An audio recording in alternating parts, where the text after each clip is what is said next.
Today we'll be heading into New Orleans and highlighting Disney's Port Orleans French Quarter Resort.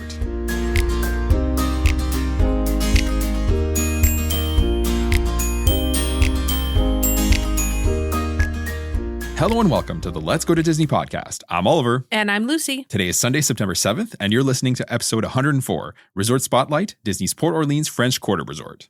Before we get into today's main topic, here's what's going on in the parks right now.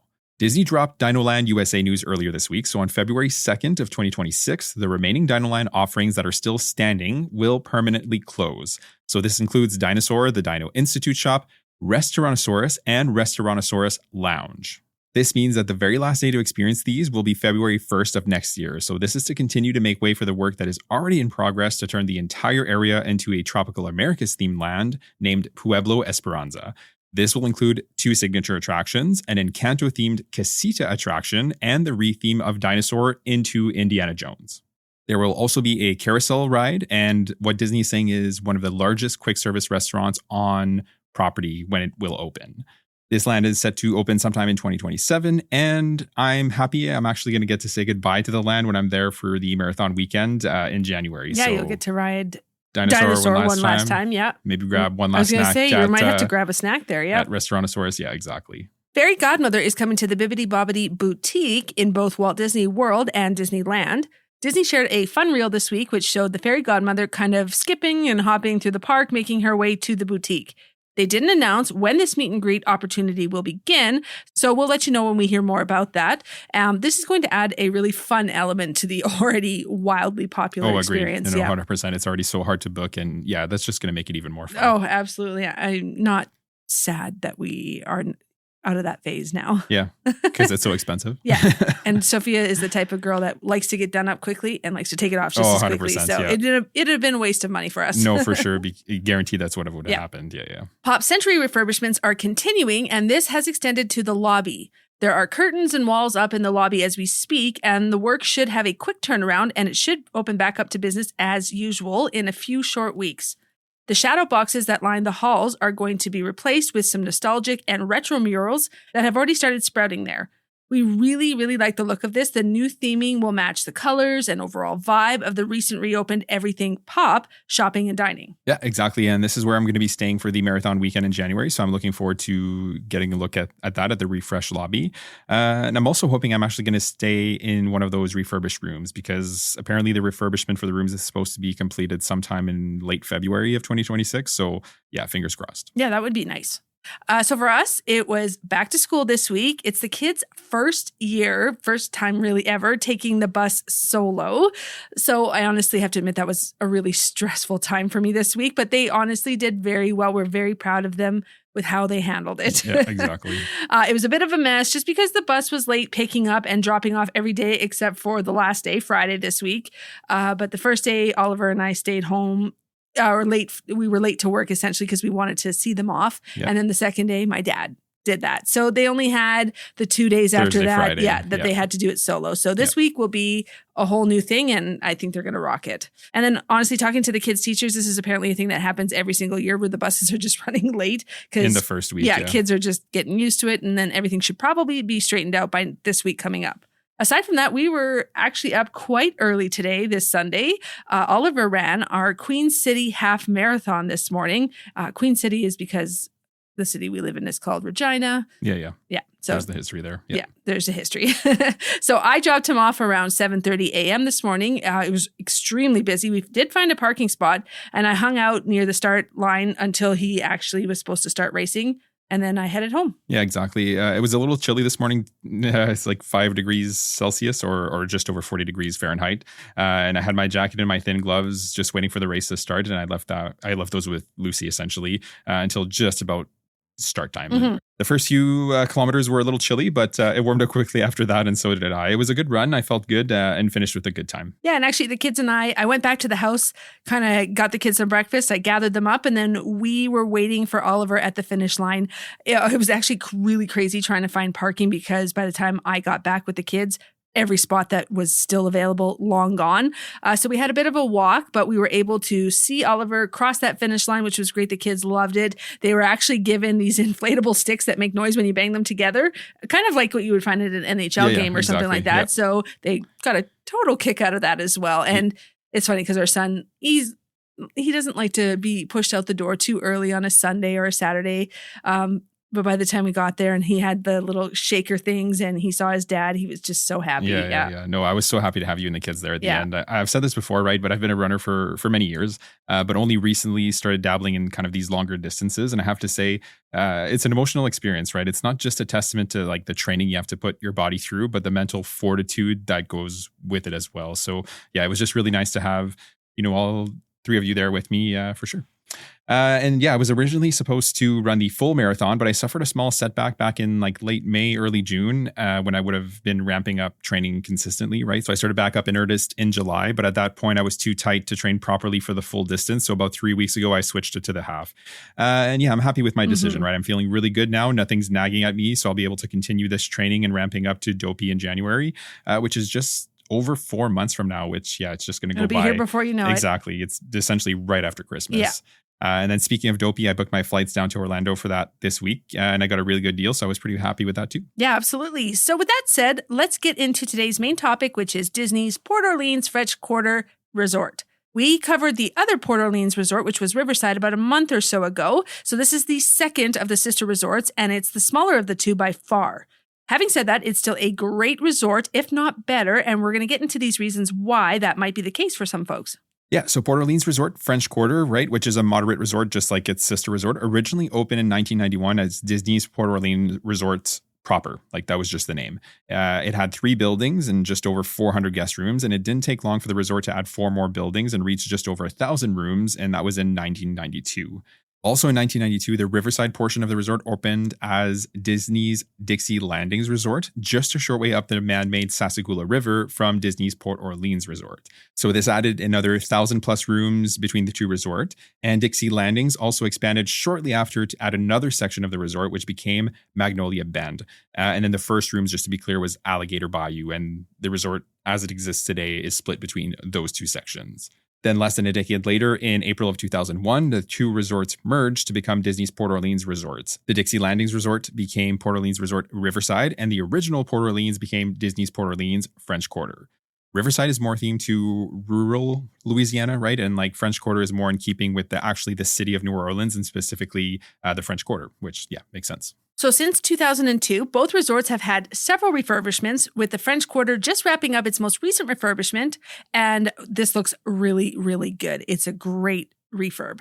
The theming of this resort is reminiscent of that New Orleans, with wrought iron fencing all around the property and beautiful fountains and landscaping in the courtyards. There's cobblestone walkways around the resort, Mardi Gras theming and characters, especially in that courtyard in behind the lobby. And there's always some light jazz music playing in the lobby as well. Which is a nice touch. Yeah, you can just feel that theming right away when you walk through those doors. The building themselves have those light pastel colors, so think orange, green, pink, yellow, blue, and cream, and intricate wrought iron balconies and railings around the exterior walkways. It is a very cute and quaint resort. We do love the feel of this resort 100%. Like we said, the resort is located on the man-made Sassagoula River, which is in the Disney Springs area of Walt Disney World Resort as a whole. What really sets this resort apart from some of the other resorts on property, and then from also Disney's Port Orleans Riverside nearby, is that it's small and much more compact, which for a lot of folks is honestly a big pro for this resort. Nothing is too far away, and it just gives you that cozy, intimate feel, much more than the other large resorts on property. Again, I feel like we're always picking on Caribbean Beach, but that's just the one that comes to mind, honestly, when we think of resorts that are really, really spread out. For sure. Yeah. And when you're on property, nothing is too far away at Port Orleans, just including the one single bus stop that you have to take, which is nice. Oh, for sure. Definitely nice. And then the main lobby here is stunning. So it's definitely not as big or as grand as some of the other lobbies on property, but it's beautiful nonetheless. So the front and back walls of the lobby are like floor to ceiling windows. And that lets in obviously a ton of natural light. And then inside the floor and walls on either side are like different colored bricks with like a protective coating that's kind of like shimmering, I guess you could say, or like a glossy finish. And then there's large wrought iron columns and exposed beams painted as like a nice shade of like green. It's like almost like not teal, but like close to that, Kind I of, would though. say. Yeah, I can see that. Yeah, and then there's a beautiful fountain like right in the middle of the space as well. There's wrought iron benches painted the same green to sit on, and like some light foliage as well in there. And yeah, it's just such a pretty lobby, and we love the vibes in there. We feel like we say this a lot when we talk about Disney Resort lobbies, but the reality is that a lot of them are just quite beautiful, right? And impressive, and this one is no different. It's so well themed, and it's definitely worth visiting just to check it out, and of course to snag some beignets at Scat Cats. But yeah, we'll get to that in just a bit. Yeah. But that's a given. Yep. To the right of the lobby, when you walk in and are facing the back of the resort, that's where you're going to find the check-in desks. The space has tile floorings, white columns, and a curved ceiling with tile work and chandeliers. The theming here isn't unlike what you're going to see over at Riverside. And then not far from here as well, you're going to find the merchandise store named Jackson Square Gifts and Desires. Like any other resort merchandise store, it sells your typical Disney merch, so think apparel, accessories, magic bands, keepsakes, and other items. And then they also sell some essential items like food basics, so think milk, juice, bread, spreads, and things like toothpaste, Band-Aids, over-the-counter meds, along with a few other items. And then, of course, they have the resort-specific merch. Beignet all day. I'm sure we saw a coffee mug and t-shirts that probably had that written all over it the last time we were there. Definitely we did. Yeah, for sure. And then on the left side of the lobby, you're going to find Scat Cats Club Cafe and Scat Cats Club Lounge. That's really hard to say. That's a mouthful. As well as the main quick service location for the resort, which is Sasagula Float Works and Food Factory. When you walk out of the back doors to the lobby, if you keep going straight, you're going to hit the main pool, which is named Doubloon Lagoon. And in terms of the layout of the resort, like we said, it's quite small, and there's only 7 buildings, 4 on the one side and 3 on the other. If you were facing the lobby of the resort, buildings 1, 2, 3 would be to your right. Building 3 is the closest to the main lobby on this side, and then perpendicular to building 3 are buildings 1 and 2. And then there's actually an inner courtyard with a water fountain in the middle of the 3 buildings.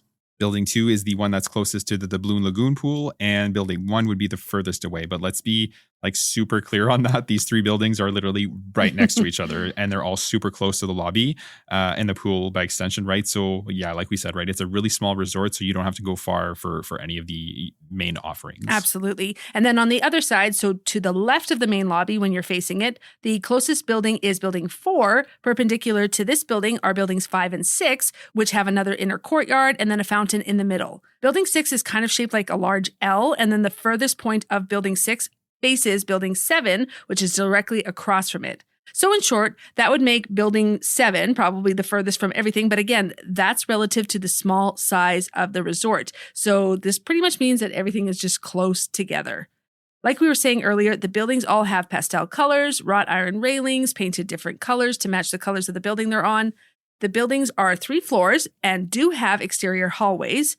There are elevators in each of these buildings for guests with mobility limitations, and these are also great for guests arriving or departing with those large suitcases. Yeah. So definitely a plus here, or stroller at the long end of a long day. So those are definitely a plus. And that's pretty much it for the layout. A couple of important points, though, is that because of the size of the resort, there is only 1 pool, and then again, only 1 bus stop. Yeah, exactly. And then when it comes to room categories, it's pretty simple at this resort. There are only a handful of room types. So you have standard location, which can be pretty much anywhere on resort, aside from the preferred location rooms, obviously, because you do pay more for those. So these are going to give you either a view of the gardens, courtyard, riverfront, or parking areas. You also have, like I was saying, preferred location, which is going to put you closer to the main lobby and by extension, the bus stop and the pool. Again, we would say that for the vast majority of folks, it isn't worth booking this category because the resort itself is very compact. And unless you have someone in your party that needs the least amount of distance possible because of, mobility restrictions, we'd say you're safe to just book essentially a standard location room. And then outside of a standard location, you have the different room views, which are also bookable categories. So these are garden view, river view, or pool view, and these guarantee those views, right? And lastly, you have king bedrooms, which will also afford you views of either the gardens, courtyard, riverfront, or parking areas. And then all of the rooms outside of the king bedrooms are all the same. They feature 2 queen beds, a TV stand that has drawers, and a coffee nook. Your beverage cooler is also built in here as well. And then near the window and the door, you have a seating area with a small booth-style bench and a small table as well. The beds have space underneath for storage. The rooms were recently refreshed with a laminate wood-themed flooring, updated headboards, and a TV stand. The bathrooms also got a refresh. They are bright and airy. They have double sinks, which is a huge bonus in my opinion. And the toilet and shower are separated by a sliding door. I do love that Disney does that because we have used that many times it's come For in sure. advantage for us. Yeah. One kid's brushing their teeth, one's having a shower. Everybody's got space. Yeah, exactly. And of note there, the shower also has a sliding glass door, not a curtain, which we actually really appreciate. I do prefer a glass door over a curtain. I don't know why, but yeah. Honestly, I think it's because we have them here at our house. So that's what we appreciate. There's subtle Princess and the Frog artwork on the walls. The TV stand and the headboard are all a light shade of blue. The cushions and the seating bench are orange. And the walls behind the headboard are an arabesque art as well, which adds a little something to it. Like we said earlier, these rooms just wrapped up this refurb and they look really, really good in our opinion. No, for sure. It definitely was a nice refresh. And yeah, just fresh colors in there, fresh soft goods essentially. So yeah, it looks really good. And the king bedrooms are essentially the exact same, right? So the seating area is actually a little different with 2 chairs instead of the bench. And obviously, instead of 2 queens, it's 1 king bed. And then the room capacity dips to 2 guests because, it's just the 1 king bed. All right, next up, let's talk dining. So there is some destination-worthy options here, but there's not many dining options. So it's actually the only moderate resorts without a table service restaurant. So yeah, but this isn't necessarily a big deal, especially if you plan on dining primarily, in the parks or Disney Springs. And it's not all bad because they do have a solid snack location and their quick service location is on par with others around property and essentially the same as over at Riverside. So let's start strong with Scat Cat's Club Cafe. So this is essentially a snack location or coffee bar. And this is where you're going to find those hugely popular beignets, right? So these, in our opinion, are worth making the trek to the resort for. Okay, so we're not overhyping it. They're just that good. Okay, so you can get either 3 or 6, and they're served with your choice of 1 dipping sauce, which are chocolate ganache, salted caramel, or strawberry. And all 3 are good if you're wondering. And these are served warm and dusted with plenty of powdered sugar. And yeah, they're like soft and airy and delicious. Yeah. And we really can't say enough good things about them. We have literally made the trek to that resort solely for that. Beignets. Yeah, 100%. And they're better than the ones at Magic Kingdom. Oh, 100%. Sorry, I said absolutely. Yeah. Yeah. So a good visit to the resort is just, grab a plate of beignets and take them out to the tables that line the back walkway of the resort there. And yeah, that just sounds like really such a nice, lovely way to spend a little while. People watch with some French beignets. Quarter. Done. Agreed. Like I said, we've done this a few times now. So aside from the standard beignets, you can also get the beignet sundae with ice cream, sauce, and whipped cream. You can also get the boozy beignets that have Bailey's Kahlua or rum chata liqueurs. They also serve bottled drinks and a small selection of coffees. And then that's it. The menu is small, but mighty for sure. And then right next to the Scat Cat's Club Cafe is the Scat Cat's Club Lounge. This lounge serves up a selection of Southern-inspired drinks and cocktails and then some solid bites as well. It's usually open from 5 p.m. till midnight. On the menu, you'll find pimento cheese fritters, wings, the same boozy beignets, which are officially named Bâton Rouge beignets. They also have Cajun shrimp, tempura, calamari, and shrimp, artichoke cake, and andouille nachos. Ooh, I bet you those would be good. Agreed. Yeah. They have themed cocktails like the Big Easy Whiskey Sour, the Southern Hurricane, Bon Famille Bourbon's peach tea, among a few others. And then they also have a selection of beer, bourbon, and wine as well. Yeah, exactly. And they also have live jazz performances to spice up your evening, right? So performances generally start around 7:30 p.m. And this is Thursdays through Sundays. It's definitely a fun place to grab a drink and some tasty bites, especially on your arrival day, right? If you're not heading into the parks right away. Yeah, it can just be a good place to grab a drink and some bites. And not far from here is Sasagula Floatworks and Food Factory. So this is the main quick service location. The theming in the space is Mardi Gras here, right? So there's like themed props like, multicolored garlands and beads and masks, gestures, among other things, right? It serves a wide variety of options, which is essentially the same options at Riverside Mill Food Court, which is over at Riverside, like we were saying. It's usually open 7 a.m. to 11 p.m. And then for breakfast, they have your usual options, right? So think eggs, waffles, pancakes, omelets, sandwiches, among a few other options. And then they also have options like, healthier, I guess you could say, oats and fruit and, that kind of thing. And then, of course, there's a bakery with everything you could possibly want, right? Except for beignets. You do have to go to Scat Cat's if you want those. They also have some grab and go options as well that you can take with you if you're leaving, bright and early in the morning for the parks. Yeah, and then for lunch and dinner, they have salmon, beef, mojo roasted chicken, fish and chips, jambalaya, and gumbo, among a few other options. They also have burgers and sandwiches, hot dogs, chicken strips, pizza, pasta, soups, salads. And then they have a selection of desserts and bakery items as well if you are craving something sweet. But again, if you're getting a treat here, go get those beignets. You can get other types of treats anywhere on property, but these delicious beignets you can only find are at French Quarter. And like I said, 100% better than the ones in Magic Kingdom. Sorry, I'm agreed. going to stand by that. Yep. And then lastly, over at the Doubloon Lagoon Pool, you have the Mardi Gras Pool Bar. They have a small selection of bites and non-alcoholic and alcoholic drinks.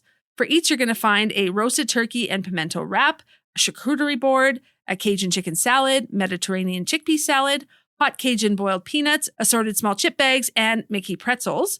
They have a fun selection of cocktails, and the standout here is the frozen Irish coffee made with whiskey, Tia Maria liqueur, and Joffrey's coffee. It's a fun drink to have your beignets with, actually. That's a perfect poolside snack right there. Yep. Beignets and that. Yeah, exactly. And then they also have a small selection of beers and wine there as well. Yeah, exactly. And that's it for the dining options, right? So aside from that, you do have fairly quick access to Riverside if you wanted something different, right?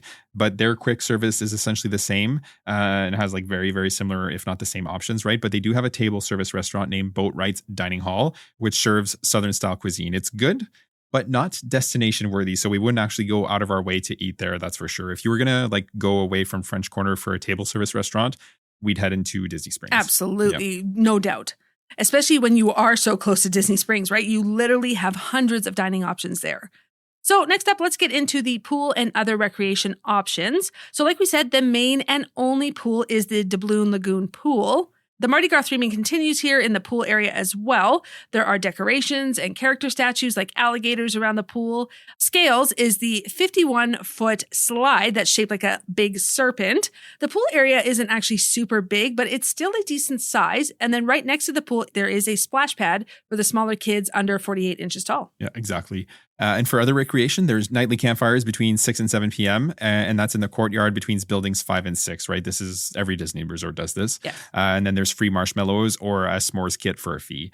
There's also movies under the stars in that same courtyard at 8:30 p.m. on Tuesdays, Thursdays, Saturdays, and Sundays. And there are poolside activities on the pool deck every day except Wednesday between 12:30 p.m. and 2 p.m.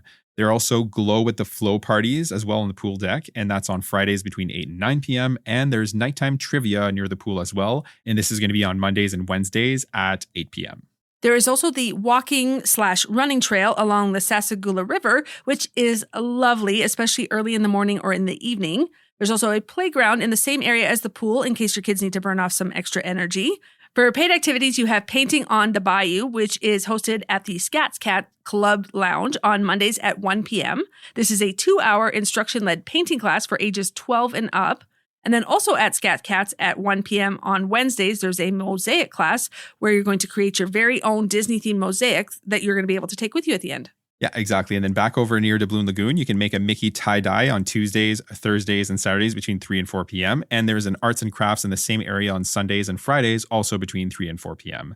Back near the main lobby, there's the South Quarter Games Arcade if you're wanting to explore that. And outside of that, you have a lot of the same options that you have over at Riverside. So you have regular bicycles and Surrey bike rentals. And you can actually head over to Riverside to take part in that horse-drawn carriage experience, which again is $65 and can seat 4 adults or 2 adults and 3 children. Advanced reservations are recommended for that experience. And then there's also fishing from Old Man Island, again, which is over at Riverside, which is their pool area. All right, so next up, let's talk location and transportation.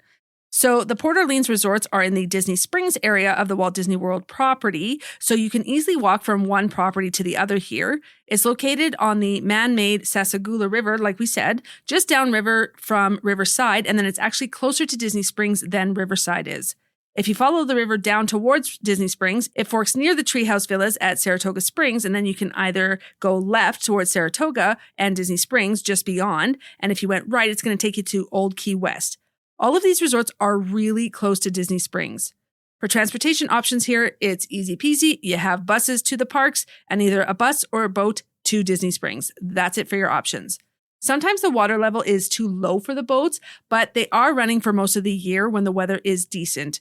There's only one bus stop just to the left of the main entrance to the resort when you are facing it. Yeah, exactly. And that single bus stop, right, is a good thing, right? Yeah. Because it's relatively close to basically all of the buildings at the resort. That's right. And because there's only one stop, that means no internal bus loop. Okay, so there is a caveat to that in that outside of peak hours, French Quarter and Riverside are sometimes going to share a bus, right? So when that happens, it usually picks up at French Quarter first and then does the entire internal bus loop at Riverside before departing for the parks. which can definitely be like a bit of a drag and added like a good 20 minutes or so to your travel time. So again, just definitely something to keep in mind there.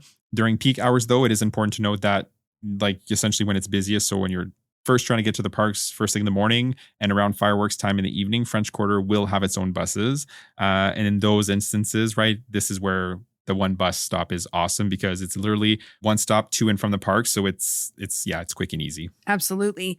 And like any other Disney resort, we recommend arriving at the bus stop around an hour and a half to an hour and 15 minutes before early entry if you want to be the first bus to depart for the parks for the day.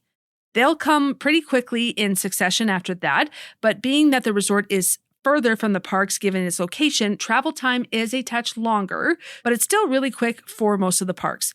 The furthest park from French Quarter is Magic Kingdom. So basically, outside of the shared buses with Riverside during quieter parts of the day, the bus situation here is great. The one station is definitely just really nice and easy to navigate. And then for the Disney Springs, we highly recommend the boats when they are running. It's just honestly a nicer way to get to Disney Springs between the two options. Yeah, it's definitely the superior way. Yes. If it's available. Yes. Yeah. And with that, let's get into some pros and cons of the resort. So like we said, this is a nice and compact little resort, right? Which can definitely be a huge pro. Like basically whatever building you end up in, right? You're just going to be a short walk from everything. So pool, dining options, main lobby, bus station, everything is not too far away, which is great. The resort also feels pretty quiet because of that. And it's definitely more of a subdued vibe than some of the other resorts on property. And for that reason, right, it's great for families with younger kids and for couples or adults looking just for like a quieter vibe in general. Another pro is the beignets, right? And we know that might seem trivial, but like we said, this is destination-worthy snacks, something many Walt Disney World guests are going to make the trek for, right? And if you have time, they're right there at the resort, which, yeah, we definitely recommend them. We'd have them probably every day. Yeah. And yeah, you're really close to Disney Springs, which means quick access to a ton of dining and shopping. And the single bus stop, this means a quick pickup and drop off for the vast majority of the time, which is also awesome. Yeah, absolutely. And then for cons, the buses do share with Riverside. So if you're coming back to the resort for a rest or a swim, or just to refresh before hopping to another park or to Disney Springs later in the day, you may have to loop to do the around area of Riverside. This might not be a big deal, just something to be mindful of. And on that note, outside of the boats to Disney Springs, the only transportation option is the buses. As you know, for us, that's not a deal breaker whatsoever, but we do know other transportation options are really important for some folks, so there's that as well. And dining, you have the awesome beignets, but outside of that, options are pretty limited. Yeah, agreed. And yeah, our closing thoughts are this, right? So French Quarter is a great resort, right? So the grounds are beautiful and the setting alone, like along the Sassagoula River, is really pretty. There's no doubt about that. It recently got a refresh as well. So the rooms are just as modern as any of the other like newly refurbished rooms across property, which is awesome. We personally love the intimate vibe of the resort as a whole, and that single bus stop is really nice to get to and from the parks quickly by bus, which is right up our alley. And plus, yeah, like Lucy said, right, beignets all day. We're definitely likely to stop for beignets on any given trip, right? So having them right there, that's a nice bonus for sure. Yeah, honestly, two of my cousins and their family stayed there back in 2023, I want to say, that's right, yeah. January. And that was their first time ever at Disney, and they loved that resort. They said they would stay there again. Yeah, for sure. And then another thing, staying near the Disney Springs area on property as a whole is also just really nice. We love going into the Springs at least a couple times on our trip, so that in itself is just really convenient. Mm-hmm. So would we recommend this resort? Yes, absolutely, with just a couple of caveats. Like we said, families with young kids will appreciate the small size with everything relatively nearby. Plus, if you have kids that are napping age, this resort definitely feels quieter than some of the other moderate or value resorts on property. Like you said, it's also great for couples or adult parties for the exact same reason. It's that nice, quaint resort. If you would rather have a higher tempo atmosphere and be closer to the middle of the action, well, this resort may fall flat for you. Just something to be mindful there. Yeah, exactly. If you want the hustle and bustle, Caribbean Beach is where it's at. Go there. Absolutely. You'll feel the hustle and bustle. Yeah. With that said, thank you for joining us today to talk Disney's Port Orleans French Quarter Resort. If you haven't already, make sure to subscribe to the podcast so you don't miss any future episodes. And as always, if you could leave us a rating and review, it would be greatly appreciated. If you choose to do so, you can leave reviews right on Apple Podcasts. And for Spotify, you can leave a rating. You can also find us on Instagram and TikTok at Let's Go to Disney, as well as on our Facebook page, Let's Go to Disney. We share some helpful reels here as well as some fun ones. The link tree in the show notes will take you to all of our socials. Have a great day, and we'll see you real soon.